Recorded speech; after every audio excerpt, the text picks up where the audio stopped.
You know, you see a lot of times in writing tips and story things about mysteries, how every story should have mysteries and all this mystery talk. And though I do agree a good mystery is often very interesting for a story, I think it's not often explained very well, especially when it comes to TV shows and cartoon shows. Ever since Gravity Falls hit, it kind of became a stereotypical thing to have mysteries, but they don't often always understand what makes Gravity Falls mysteries work, and not every show needs or should have a Gravity Falls style mystery. I think Saw is kind of like understanding the different types of mysteries in a story. Now, if you're making a longer form story like a TV show or a cartoon show, or just any story that lasts a bit longer, then your mysteries kind of boil down to different segments, at least if you ask me. What I consider about 4 different categories of mystery, and to be fair, they can often in stories raise in not difficult, but rank over time. Seeing how important a story or thing can become can often raise as that becomes more important. But in general, I would say it goes like this.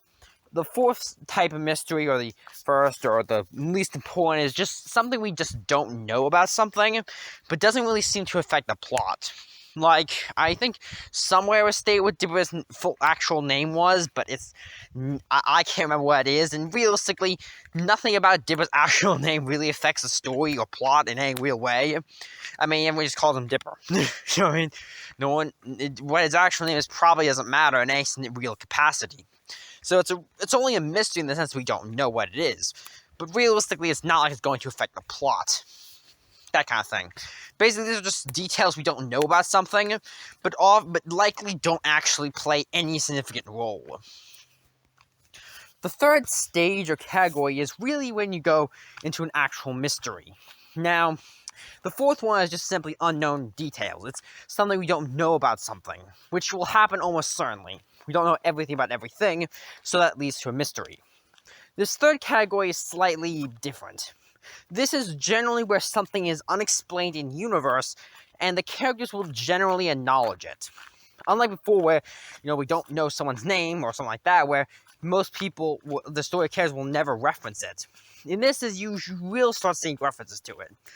This would kind of be like what I'd say as being, how does Miko in glitch text not, get a memory wiped? It's not explained in universe yet, and I do highly suspect that this detail will become more important as the series goes on, but as of Season 2, it kind of falls on the 3rd stage of mystery. It has some plot significance in certain episodes, but it's not really a major aspect, at least not yet. After all, I can count the episode where this gets referenced. It's not very many. About, I'd say, 4. So, it's not a big deal yet. It could evolve into it, but at this point, a 3rd stage mystery is simply a mystery that does affect the story, but usually in minor ways. It's not a major plot point, at least not yet. Although, given how we can all tell as like a fan base or just as writers that something like Miko's glitch name is probably going to get more important later, I hesitate to use that as an example, but I can't think of another good one off the top of my head right now, at least for cartoons type things. The 2nd stage of mystery is where a mystery is actually a critical important to the current story arc. I can't think of a good example, but this would be like, who is the mysterious bad guy, or which character is betraying us in this arc. It's not something that the entire show is built around, but is playing a major role in this current arc or storyline. Essentially, once again, this would be like if there was like a hypothetical Avengers cartoon, and one of the Avengers was secretly evil the entire time. This would be only really affecting that storyline, and it would resolve itself usually within that arc. So it's what I consider a story mystery. Essentially, the entire show or story does not revolve around it, but the current arc or story does. And the first type, and the biggest type, or the last type, whatever you want to call it, is simply where the entire plot of the show revolves around the mystery. This would essentially be that whatever the mystery is, it is critical. That it revolves around entirely. There's no wiggle room. This is the main plot. This is kind of tricky to pull off, though. So I can't really think, as many people would put Gravity Falls as a whole around this, I actually wouldn't. Gravity Falls has a lot of mysteries, but I would consider the 2nd tier of mysteries. mostly. Because the story goes on, usually after a mystery is revealed, for at least a little bit. I mean, realistically, after, Ford comes back, Gravity Falls loses a lot of its mystery elements. The plot is now going to third act, mostly. And you kind of have the thing. Usually a story that has the mystery as its main point, like a detective story often will, it usually will fizzle out. It will either fizzle out once that core mystery gets resolved, or the story will or the first two mystery will kind of, I don't want to say devolve, but go down in rank, or something like that, as the story branches out, as the continued characters and stories continues. So effectively, it won't. If the story continues past the first mystery reveal, it kind of stops being a first two mystery. Now, I gave through all those classifications to kind of show off the importance of certain things, but what does that actually mean? What's the point of a mystery? Well, the point of a mystery, if you ask me, is simply the unknown. Is that the characters and you as the audience, usually both, can't properly predict what will happen due to this information. And the information usually is critical, and if they don't learn it at some point, or don't figure out what it is, it could lead to bad consequences. This is why I hesitate to call a fourth tier mystery a real mystery, as it's not really significant to the plot. Now, 30 is even kind of iffy, but usually by the point of 1 and 2 tier, it's pretty well established that whatever this mystery is important, while the other two kind of get less significant. I also feel that kind of overused. The problem with a mystery is, unless you can't really begin playing with a mystery too much before it stops being a mystery. Because once you start subscribing details to an object or the mystery, it kind of stops being a mystery even if we don't know all the details. It effectively goes down mystery rank, if that makes sense. Like, for instance, let's say I have a mystery object. It's in a box. A mystery box, you could say. Yeah, we're going there.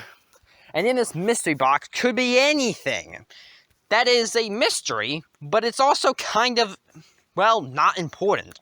Simply put, unless the characters put some emphasis on it, or we know something about it, it's not terribly interesting from a plot standpoint. Now, if someone tells us that whatever is inside this hypothetical box is super valuable, then all of a sudden, the box has a significant purpose. But it kind of fails to be a mystery after that. It's not the mystery box, it's the valuable box. The box that has money or gold. You may not know exactly what's in it, but you know whatever it is valuable, so you'll fight over that. Like, the characters might fight over this hypothetical valuable thing without us or the audience, and without the characters or the audience ever knowing what's in the box. I think it was like some movie. What's the name of the movie? I haven't seen it, but it's an example of this concept. But the thing is, it stops being a mystery because it's really not important what the object is. Really, that kind of thing. And to poke at J.J. Abrams here, the mystery box is a flawed concept. Because the problem is that, this is kind of what I want to talk about a bit here. The mystery box is a flawed concept as a writing tool, and even other similar tricks writers use, because a mystery cannot be truly interesting on its own. A mystery or the unknown is not interesting unless it directly affects someone. I mean, after all, the ultimate unknown mystery would be me shoving a completely blank book in your face. Tons of pages, completely blank. Or a TV show that is just static, or nothing, or blank. Is that all these things have infinite possibility, like a mystery hypothetically does, according to J.J. Abrams' logic, but it doesn't have anything. It's not interesting because there's nothing there. I can tell you anything could be behind this curtain, but unless the curtain gets revealed, it's not important. It has to at some point get revealed to be important, but then it stops being a mystery, because you know what's there, even if you just describe elements to it. And that's kind of something I think is a flaw in modern writing. We should be focused on interesting stories, not mystery. Not making the best mystery in the world, because fundamentally, if the story is interesting, no matter how good or mysterious the mystery is, it's just not important. At least, if that makes any sense. Anyway, this is more of a small little rant type thing I've noticed in some writing and stories and stuff I've noticed recently. I just kind of wanted to just state my opinions on that really quick. Anyway, Will, sign out, I guess.